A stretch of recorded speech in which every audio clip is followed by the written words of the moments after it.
बोली बत रस के छेड़े मोलाता,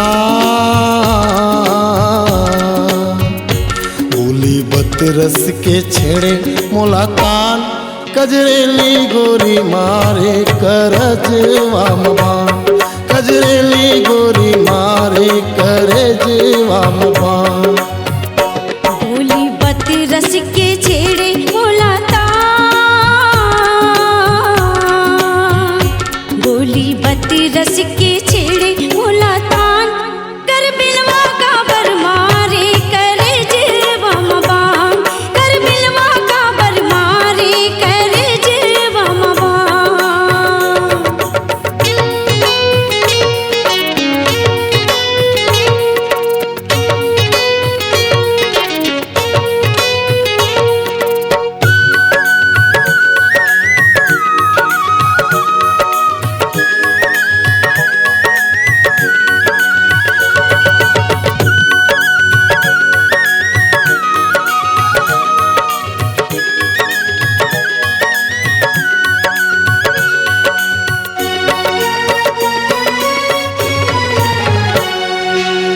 झुमका लगाए गोरी झूले तोरे कान माँ, मन मूर्छित भइगे प्रीति के बान माँ।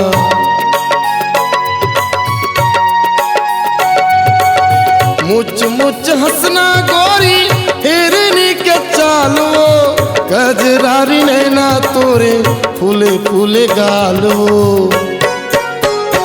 मारी डारे बोली तोर जुबान, दिल में उठथे मोरो तूफान, कजरेली गोरी मारे करजवा मबान, कजरेली गोरी मारे करजवा मबान।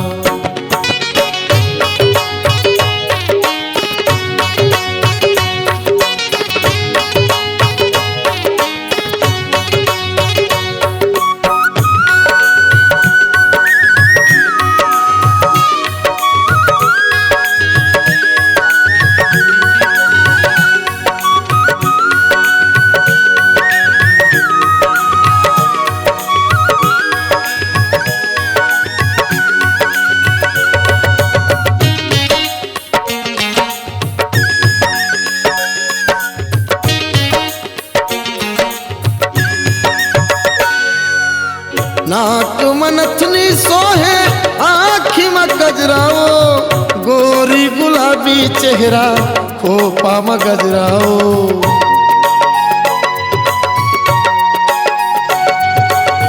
सुरता सताए रानी मोला दिन रतिहाओ, मन नहीं माने कैसे बदलते मतिहाओ। तोरे मोहला रंगाए खाए पान, मनहा हो जाते आने के तान, कजरेली गोरी मारे करजवा मबान, कजरेली गोरी मारे